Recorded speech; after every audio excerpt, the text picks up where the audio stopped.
Sige po, pwede po tayo magtayo as we start our praise and worship for this afternoon. Sige po. Magsitayo po tayo as we start. And before we start, basahin ko po sa inyo ang isang verse na mula sa Aklat ng Mga Awit. Umawit sa kagalakan ng lahat ng mga bansa. Si Yahweh ay papurihan, paglingkuran siyang kusa, lumapit sa presensya niya at umawit na may tuwa. Tunay nga po na napaka-sayang magbigay papuri sa ating Panginoon na buhay at ang ating our living hope and rock of our salvation. Gamitin po natin ating mga kamay, ating boses. So give our best praise to our Lord.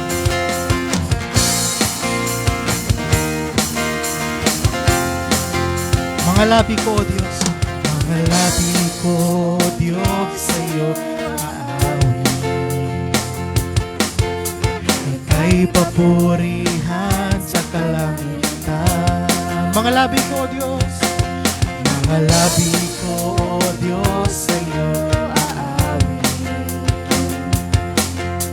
Ika'y papurihan sa kalangitan. Aking kamay,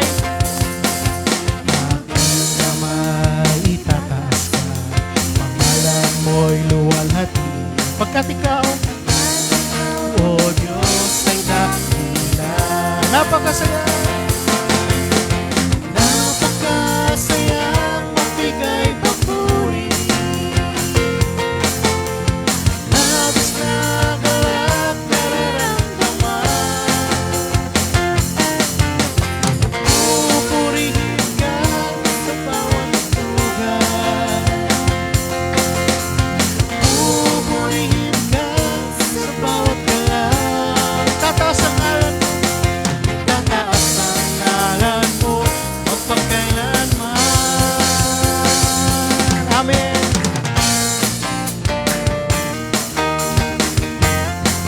Sa taglay mong lakas, O Diyos, purihin ka. Nagsisigaw sa buong mundo, labis mong gawa. Puso ko ay tuwang-tuwa, kasiyahan ay umaabang. Kapapatan mo, O Diyos, ay dakila. Napakasayang magbigay papuri. Labis na galak nararamdaman. Pupurihin ka sa bawat lugar. Pupurihin ka sa bawat galang. Tataas ang ngalan mo, magpakailanman. Isa pa, napakasayang magpuri. Napakasayang magbigay papuri. Labis na galak nararamdaman. Pupurihin ka sa bawat lugar. Pupurihin ka sa bawat galang. Tataas ang ngalan mo, magpakailanman. Tunay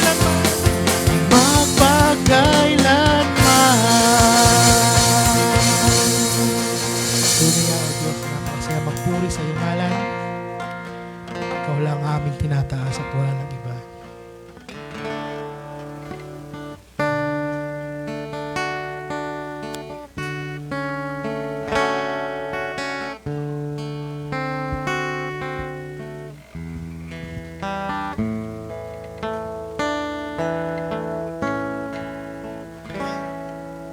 Huni ng ibon, nagaloy ng alon, nagpapaalala sa atin.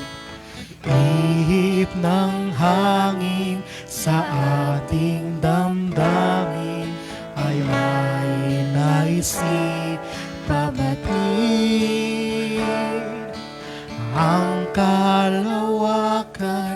katahimikan ay may naisipabatid.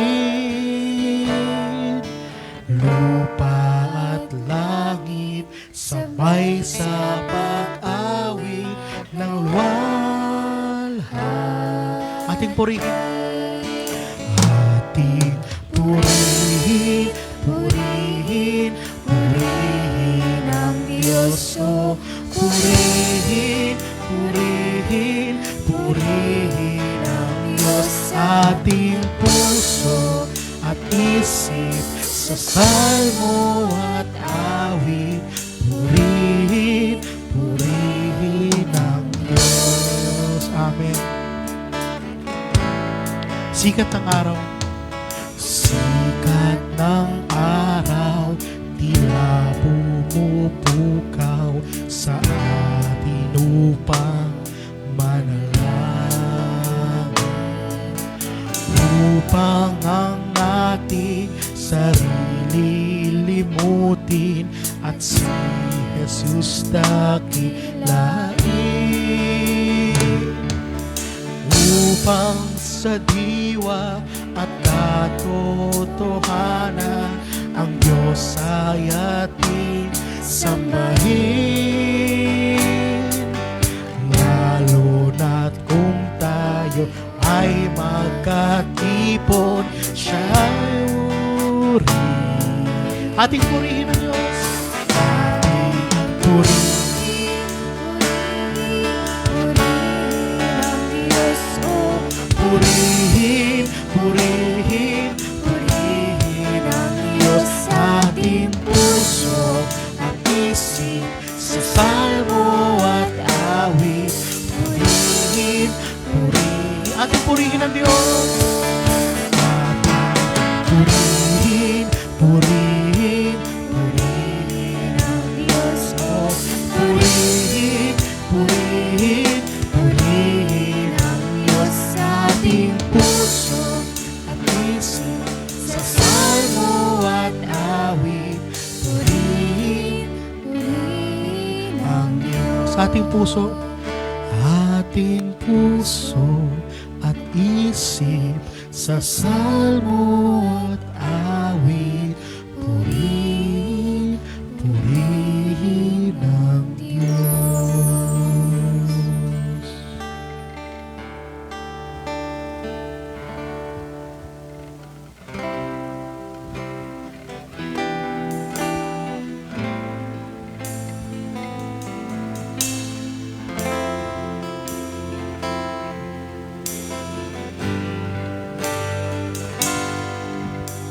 Kay buti-buti mo, Panginoon, sa lahat ng oras, sa bawat araw, ika'y laging tapat kung magmahal. Ang iyong kaawa ay magpawalang hanggan. Minsan pa kay buti-buti mo, kay buti-buti mo, Panginoon, sa lahat ng oras, sa bawat araw, ika'y laging tapat kung magmahal. Ang iyong kaawa ay magpawalang hanggan. Pinupuri, pinupuri, sinasamba kita, dakilang Diyos at Panginoon.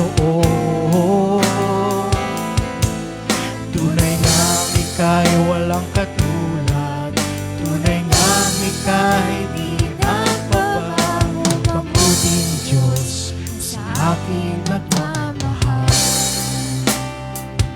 Minsan pa kay buti-buti mo, Buti mo, Panginoon, sa lahat ng oras, sa bawat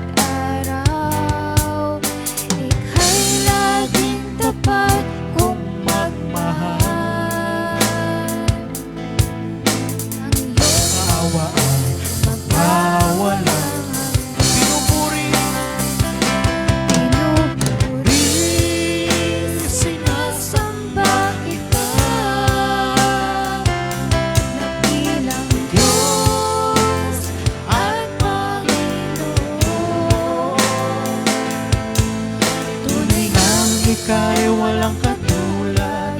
Tunay ngang ika'y nagbabago. Mabuti ang Diyos sa aking nagmamahal. Pinupuri, sinasamba kita. Dakilang Diyos at Panginoon. Tunay ngang ika'y walang katulad. Tunay ngang ika'y di nagbabago. Minsan pa, kantahin natin. Pinupuri. Pinupuri, sinasamba. kita. Dakilang Diyos at Panginoon. Tunay nga. Tunay ngang ika'y walang katulad. Tunay ngang ika'y di nagbabago. Mabuting Diyos na sa akin nagmamahal. Mabuti ang Diyos. Mabuti ang Diyos sa akin nagmamahal. Muli palakpakan po natin ang Panginoon. Lord, we bring back all the glory and praises to you alone, to your name, to our Lord Jesus Christ. And everybody will say, Amen, Amen, Amen. Sige po, pwede po tayo makulpo.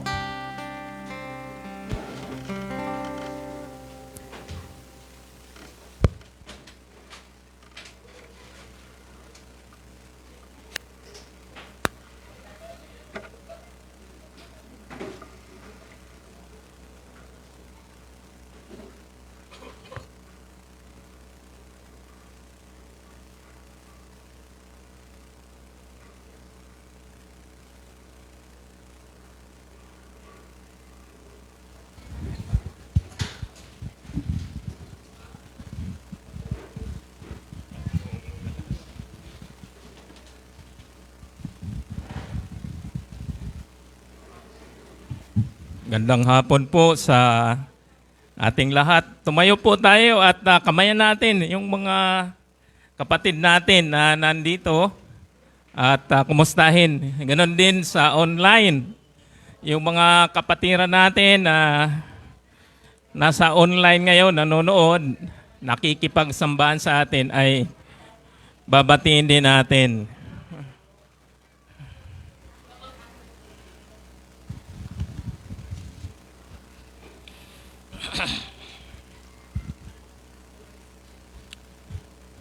Dito pala yung boundary. Pag nandito pala ako, hindi na ako nakikita. Nandito.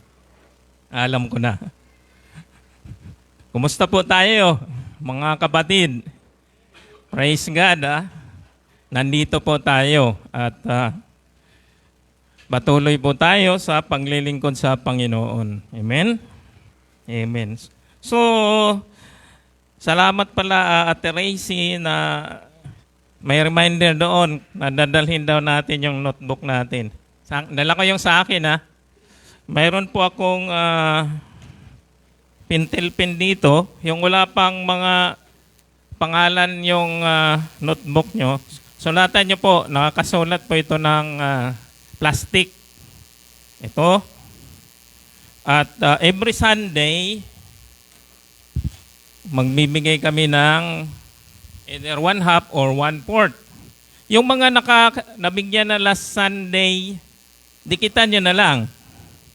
May dala din akong pandikit. Kaya, pwede nyong dikitan ito. Yung mga nabigyan na, ito na lang sa inyo. Pwedeng papasan. Ito. Yung mga nabigyan lang, ito na lang sa inyo. Tapos, yung wala pa, mayroon din akong notebook. So, alam ko, wala si kapatid. Last Sunday. yung meron pa dito sa harapan kung sino yung di pa nabigyan.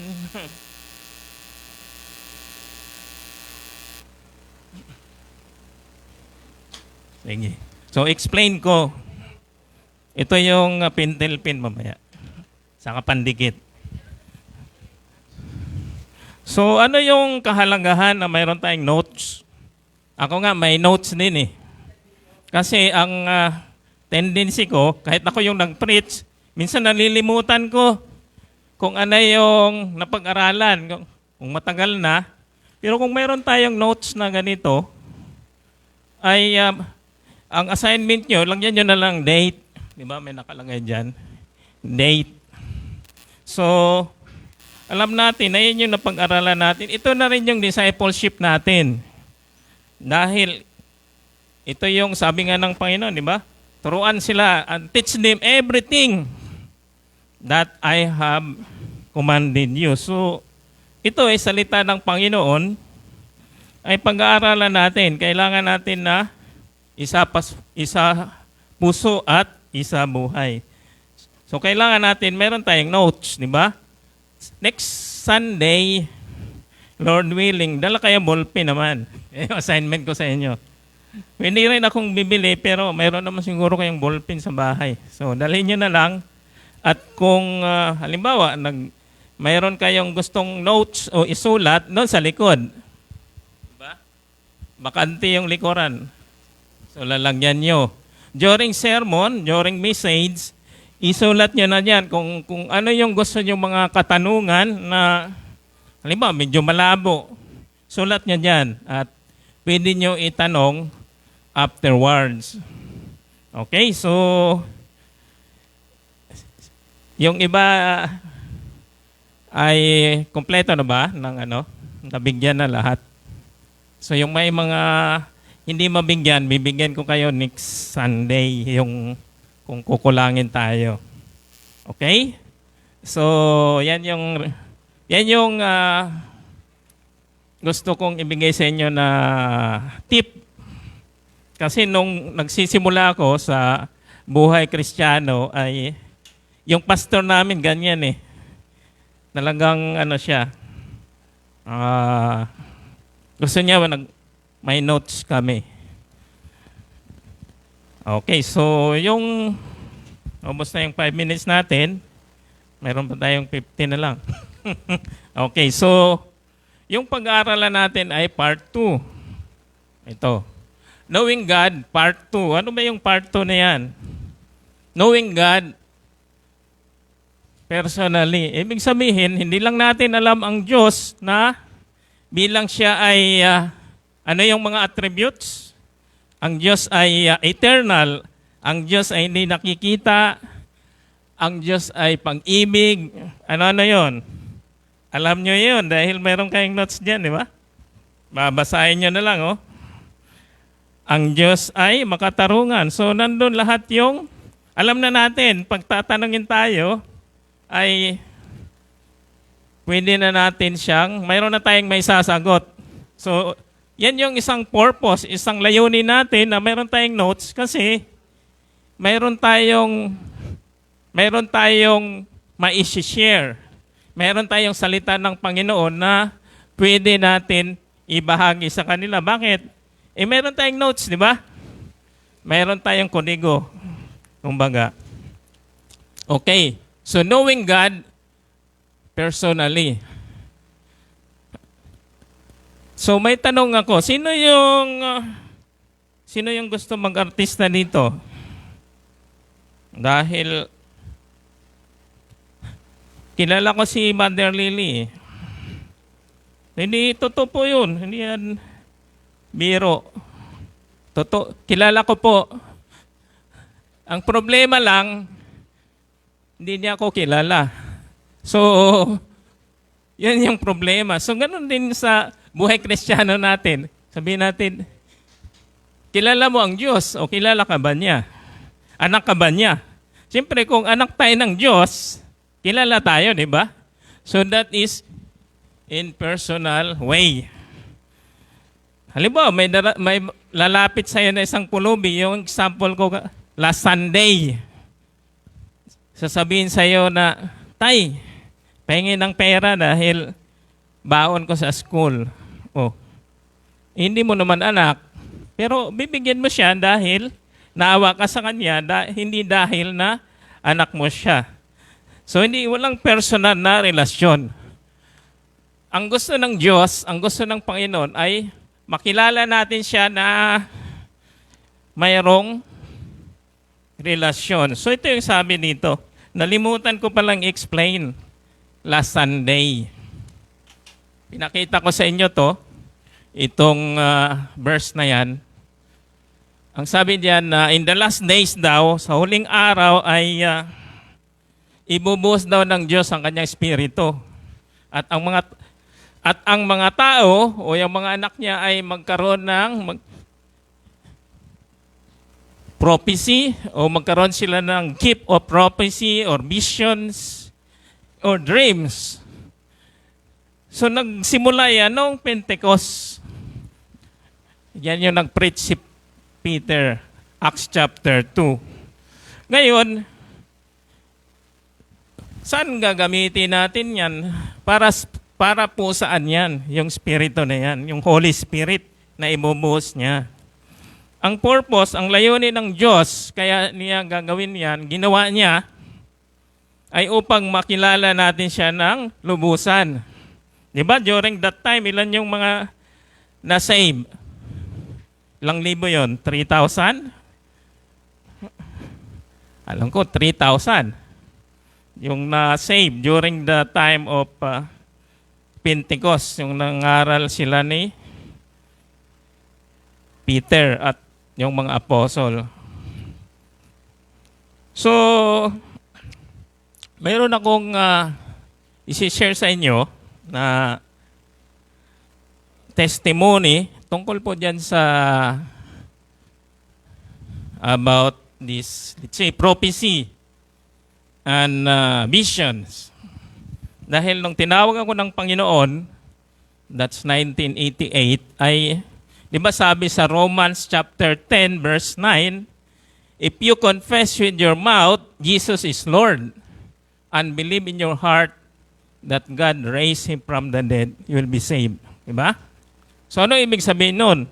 If you confess with your mouth, Jesus is Lord, so ibig sabihin nun na tinanggap natin siya bilang Panginoon as well as tagapagligtas. Hindi lang yon. Hindi pwedeng Lord, hindi pwedeng Savior lang, tayo ang Lord. So Lord and Savior, and then we believe that Jesus died for us and raised from the dead. Kasi pag pinaniwala natin na binuhay siya muli, siyempre pag sinabing binuhay, namatay muna siya para sa atin. So, we must believe na ang Panginoon ay namatay para sa atin at siya ay nabuhay muli. And then, we also confess that He is Lord of our lives. Amen? So, and you will be saved. Inong baguhan ako, parang, tama na ba yan? Save na ba ako? Nagdududa ako eh. Kasi sanay tayo doon sa nung dating relihiyon natin before, karamihan sa atin na daming ritual na gagawin, daming sacrifice. Hindi ako sanay. Ganon lang ba? If we confess at we believe, ang Lord na by His mercy, mayroong pinaalala sa akin ng Lord.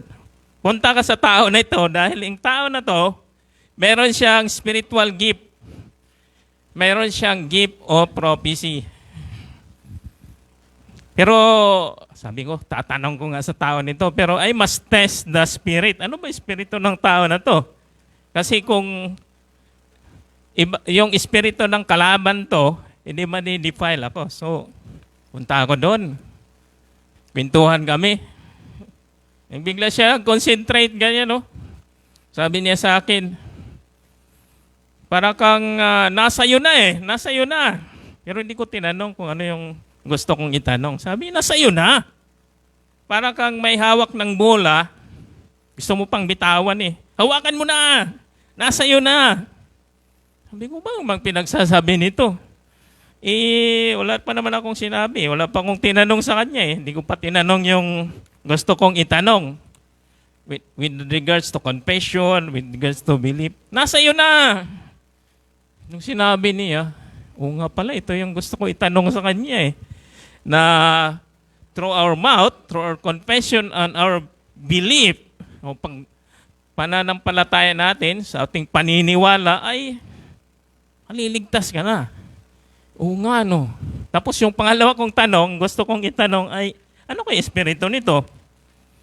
Tapos ang pangalawa niyang sabi sa akin, kung sasabihin ko sa iyo, ang Diyos ay nasa iyo, ano sasagot mo sa akin? Hindi sabi ko, sa iyo din. Sabi ko, uminit yung puso ko nung sabi ko, ito yung gusto kong itanong sa kanya, pero before I asked him, sinagot na niya ako. So, na-confirm yung belief ko na sa pamamagitan pala ng confession as well as believe ay maliligtas ako. So, that's year 1988. And then, after that, Kristiyano na ako, bagong Kristiyano. Kaso lang, meron pa rin yung mga kasalanan na mga ginagawa-gawa ko, mga maliit-liit.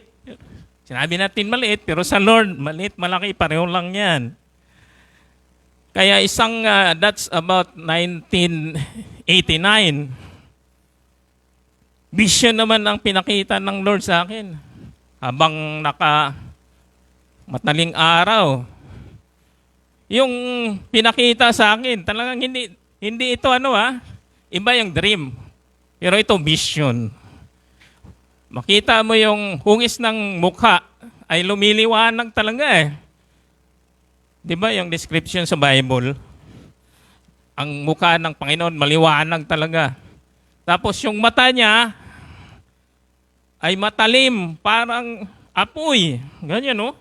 At yung apoy na yon ay pumasok din sa mata ko nung tiningnan ko at pumasok doon sa puso ko. Pagdating doon sa puso ko, anong ginawa? Nangyari, pinakita lahat yung kasalanan ko. Kung computer ito, na plus ganyan, takmo lahat, ito yung mga kasalanan mo, isang plus na ganyan, makikita mo yung kasalanan na pinakita ng Lord. At that instant, ay hindi ako makakilos. Iyak lang ako ng iyak, humingi ako ng tawad sa Panginoon. Kaya alam ko na yung word na holy. The Lord is holy. Kaya sabi ni Peter, be holy because God is holy. Namumuhay isa sa kasalanan. Kaya kung Kristiyano na tayo, ay gusto ng Panginoon mamuhay tayo sa may kabanalan dahil siya ay banal. Amen? So that's my personal experience about vision, about prophecy. Tungkol po dyan sa paano ako naligtas. Si Paul, yung sa kanya, personally, nakita talaga niya si Jesus Christ. Hindi yun vision. Yung sa akin, vision . Alam ko, galing sa Panginoon yun. Bakit? Nakunbik ako ng sin . Pinakita lahat, hingi ako ng tawad. Kalahating oras ka na di ka makakilos, iyak ka lang ng iyak, hingi ka ng tawad sa Panginoon. So I know that the Lord is holy. Personally, yan yung gusto kong i-share sa inyo. Then another one, pangalawang slide natin. Ano yung sabi doon sa John 17:3, di ba? Sabi diyan, and this is eternal life, that they may know you, the only true God, and Jesus Christ whom you have sent. So sabi doon, no. Gusto ng Lord makilala natin siya at ang kanyang pinadala na si Jesus Christ. Bakit? Ito ay eternal life. Marami nagsasabi na kung tanungin mo, saan ka mapupunta kung mamatay ka na? Di ko alam . Malalaman ko yan kung nandun na ako. Hindi. Habang nandito pa tayo sa mundo, alam na natin kung saan tayo pupunta. Paano natin malaman? Sabi dito, kung makilala natin ang Panginoon, hindi lang yan pagkakilala na hid knowledge. Hindi lang na kilala natin siya na ito yung ugali ng Diyos, but kung mayroon tayong personal na relasyon sa Kanya, to know Him, to know the Lord personally, may relasyon tayo sa Kanya, alam natin na tayo ay magkaroon na ng eternal life, buhay na walang hanggan. Hindi na natin kailangan hintayin na mamatay tayo sa mo malaman nandun ka na, kung saan ka pupunta. Ngayon pa lang. So mga kapatid, tanong ko sa inyo, are you sure with your salvation? Sigurado ba tayo na yung meron tayong relasyon sa Panginoon? Bawat isa sa atin. Na meron tayong, kumbaga, paano ko sasabihin yan? Parang yung relasyon ng tatay at yung anak, di ba? Just like naalala ko yung prodigal son. Yung prodigal son anak pa rin siya kahit nagkasala siya. Pero ang pag-ibig ng Diyos sa kanya, sa kanyang tatay, ay hindi nawawala. Hinintay pa rin siya ng tatay niya bumalik. Ano yung kasalanan ng anak? Sabi niya, hindi kasi nagsusugal siya, ganito. Hindi. Ang kasalanan niya ay iniwanan niya yung tatay niya. So minsan ganyan tayo, nanghihina tayo dahil, dahil sa mundo, because of, deceitful of wealth, because natuchok tayo dun sa mga bisyo, or di ko alam kung ano po yung iba, nanghihina tayo sa Panginoon. Pero ang Panginoon, nag-open arms ay naghintay siya sa atin upang sa ganon ay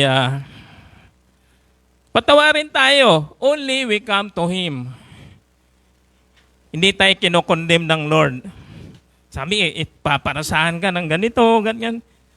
Ano ba yung nangyari nung sa kanya? Bakit na wala na siyang pagkain? Gutay-gutay na yung mga damit niya. Consequences yun ng kasalanan niya. Hindi naman sinabi na parusa ng Diyos sa kanya. Kagagawan niya yun, di ba? So ang Lord at Ama natin ay naghihintay lang sa atin na bumalik tayo. Nanghihina tayo, we must remember that our God is a loving God, a forgiving God, an open arms. Siya po ay naghihintay po sa atin na bumalik sa Kanya. Okay? So ano yung summary natin? So, sabi diyan, pagkilala sa Diyos, tungkol po doon sa pagkakilala sa Kanya ay hindi lang intellectual. Bagkos ito po ay relasyon natin sa Kanya. At dito pa lang sa lupa, nagsimula na po yung buhay na walang hanggan. Amen? So, yan yung pag-aaralan natin ngayon. At kung mayroon kayong mga katanungan at gusto niyo ma-share, ay ito po yung take up po ni Ate Dang. Okay, so tumayo po tayong lahat at tayo manalangin. Aming Diyos, aming Ama, kami po ay lumalapit sa iyo sa hapong ito at nagpupuri, nagpapasalamat sa iyo dahil sa iyong kabutihan sa amin, dahil sa pag-ibig sa amin, dahil po sa iyong kapatawaran sa amin, na kahit na kami po ay lumalayo sa iyo, kayo po ay naghihintay sa amin, Panginoon, na bumalik sa iyo. Salamat po na ganon po kayo kabait sa amin, ganon po nyo kami kamahal. Ito lang po ay hindi dahil sa mga ginawa namin, bagkus sa ito ay dahil sa sakripisyo na aming Panginoong Hesus na binayaran na niya ang aming mga pagkakasala. Salamat po, Lord, at sa nalalabing oras ng aming pag-aaral ay we entrust you, Lord, yes, Holy Spirit, na kayo magturo po sa amin tungkol po dito sa aming napag-aralan ngayon. We praise you, Lord. We give thanks in Jesus' name. Amen. Amen. Pwede na tayong umupo. Imbitahan natin si Ate Dang. Offering po pala. Okay.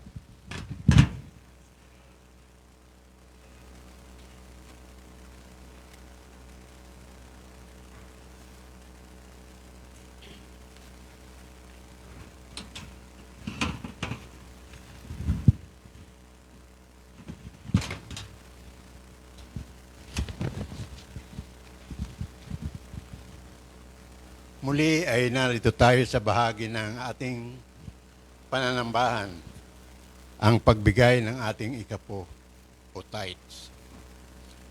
Ang pagbibigay ng ating mga ikapo ay isang uri rin ng pagsamba, gaya ng ating pag-aawitan sa pakikinig ng mga salita ng Panginoon sa pamamagitan ng sermon ng ating pastor at ng ating sama-samang panalangin. Kaya kabahagi siya ng ating pananambahan.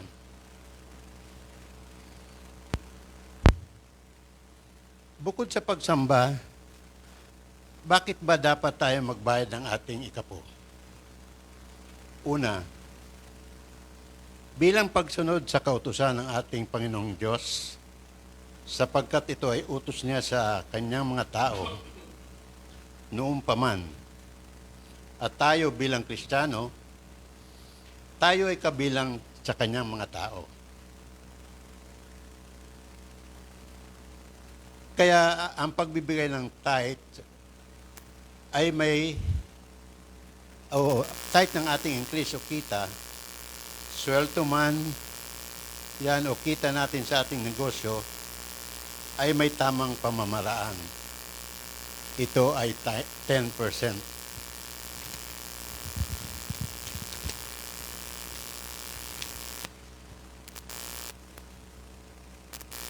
Sa John 14:23, sinabi ng Panginoong Hesus, kung ang sino man ay umiibig sa akin, ay kanyang tutuparin ang aking salita. At sa unang Korinto 8:3, datapat kung ang sino man ay umiibig sa Diyos, ay kilala niya ito ng gayon. Pangalawa, tayo ay nagbabayad ng ating ikapo sapagkat naniniwala tayo na ang Panginoon Diyos ang nagmamay-ari ng lahat ng bagay sa kanyang nilalang. Sa Psalms 24:1, ang lupa ay sa Panginoon at ang buong narito. Ang sanglibutan at silang nagsisitahan dito.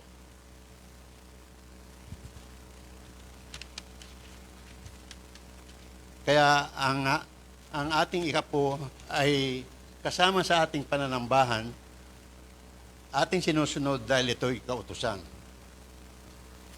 Tayo po'y manalangin. Ama naming Diyos, maraming salamat sa pagkakataong ibinigay ninyo po sa amin. Ngayon sa aming pananambahan at pagbibigay namin ng aming ikapo.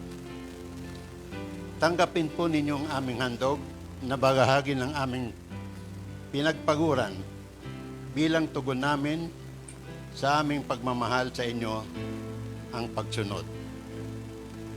Dalangin po namin, Ama, ay basbasan ninyo po ito upang aming magamit sa aming mga gawain dito sa aming church, lalong-lalo na sa pagpapalaganap ng inyong salita. Lahat ng ito ay dinadalangin namin sa matamis sa pangalan ni Jesus. Amen.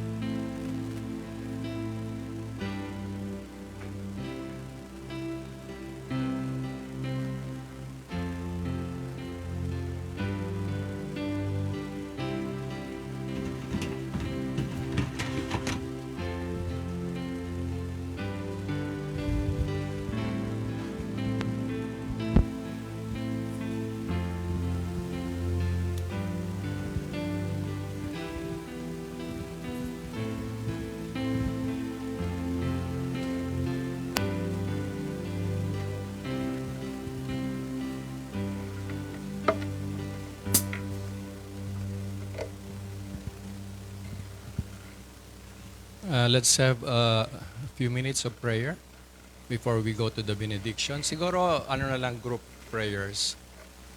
I will lead you in a prayer, pero it is our prayer. So, sino rito yung may panalangin sa health, dumadaan sa medical issues o kasambahay o personally may dinaramdam tayo. Taas na lang ng kamay. Okay. So because I want to represent you in one corporate prayer. Sino po rito yung may financial challenges? Okay. Pabuti naman hindi lahat, no? Halos kalahati lang. Yung pong mayroong decision na gagawin, major decision gagawin this month o this week. Okay, siguro natapos nyo na yung decision nyo, no? Na pumunta kayo dito at yun ang the best decision. And sino yung may mga hinihintay na breakthrough? Na para bang, yun, okay, breakthrough. May mga hinihingi kayong permission, approval, mga gano'n, no?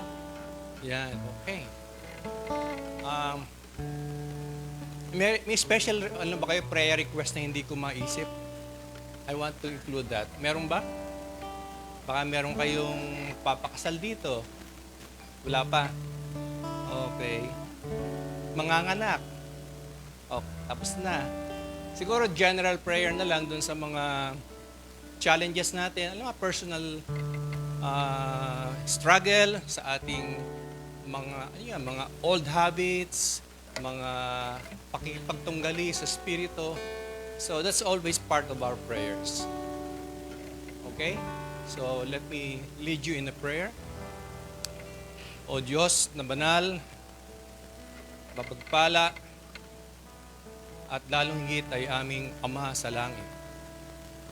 Thank you, Lord, that you never are short of anything. Kayo po ay sapat. Kaya po kami ay hindi nagkukulang. At ganun pa mga Panginoon, kayo ay nangako na lahat ng aming pangailangan ay ilapit namin sa inyo ng walang pag-aalinlangan, buong pananampalataya, sapagkat kami, Panginoon, ay lumalapit sa pangalan ng aming Panginoon na tagapagligtas na si Jesucristo. Father, you know those hands na tumaas kanina, dumadaan sa matinding karamdaman. I would like to mention si Mama Yoli, magulang ni family ni Jenny, Panginoon, na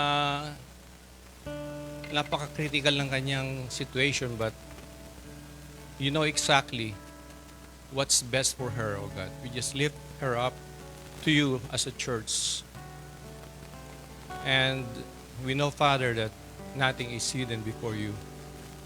We just ask for abounding grace and your comfort, provisions, and your assurance, Lord, that everything is under your caring hands, O Father. Ganyan din ang mga kasambahay namin, mga mahal sa buhay na may karamdaman, Panginoon. Maging kami, Panginoon. Father, give us your miraculous touch, Lord. And we know we will be healed according to your divine will, O God. Ngayon din, Panginoon, ang aming mga pananalapi. We just lift you up, Father, that we know that hindi kayo kailanman kukulangin o short sa pagpapala po sa amin, kaya nilalapit namin sa inyo lahat ito. Ganyan din, Panginoon Diyos, ang mga desisyon na gagawin namin o ang mga approval na kailangan naming makamtan sa lalong madaling panahon, na bahagi ito, Panginoon, ng aming pangangailangan. At alam namin na wala namang imposible at mahirap sa inyo. Father, be gracious upon us, Lord. Ganyan din, Panginoon, ang aming dinadaanan ng mga pagsubok sa buhay, pakikipagtunggali sa mga kaaway ng kadiliman, Panginoon. Kayo ang aming tagumpay at kalakasan. At mga dalangin namin, Panginoon, na hindi namin mabanggit sa aming kapwa, subalit sa inyo ay wala naman nakatago. Panginoon, kayo po ang aming tanging malalapitan, kayo magturo sa amin ng papaano lumapit sa inyo at banggitin ang mga dalaging ito. And once again, Father, we ask for your blessing. Pagpalain tayo ng Panginoon at ingatan. Pagliwanagin niya ang kanyang mukha sa inyo at kalooban ng biyaya.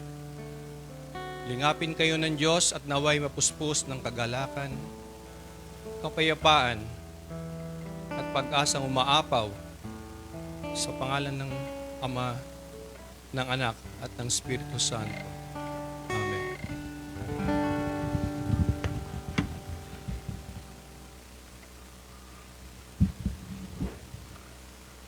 Sige po, pwede po tayong tumayo po ulit as we sing our last song. Awitin po ulit natin ang ating purihin ng Diyos.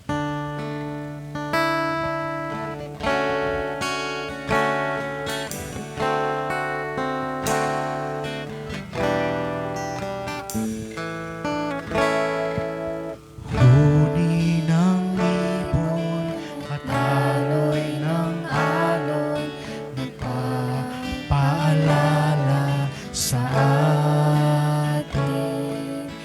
Ihip ng hangin sa ating damdamin ay may naisipamalik. Ang kalawakan sa Tahimikan ay may naisipabalik. Lupa at langit sabay sa pag-awit ng luwalha. Ating purihin ang Diyos.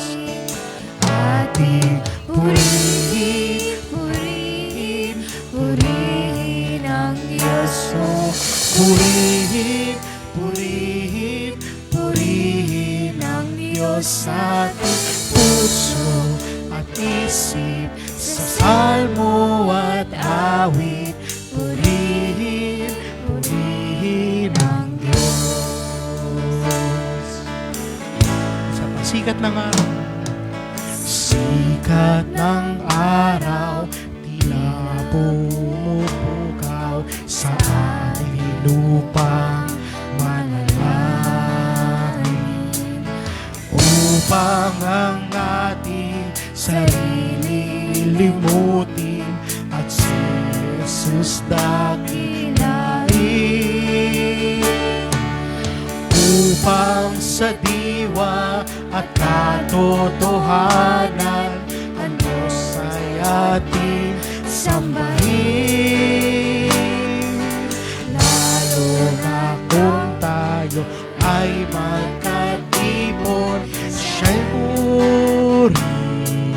Ating purihin ang Diyos. Ating purihin, purihin, purihin ang Diyos. So, purihin, purihin, purihin ang Diyos sa ating puso at isip, sa salmo at awit. Purihin, purihin. Minsan pa ating purihin ang Diyos. Purihin, purihin, purihin ang Diyos. So, purihin, purihin, purihin ang Diyos sa ating puso at isip, sa salmo at awit. Purihin, purihin ang Diyos. Ating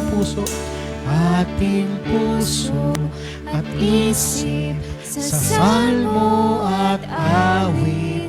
Purihin, purihin ang Diyos. Di ba pwede natin palamahan ng Panginoon at pwede po tayo makaupo ulit as we start our discussion. Tawagin ko po si Ate Dang.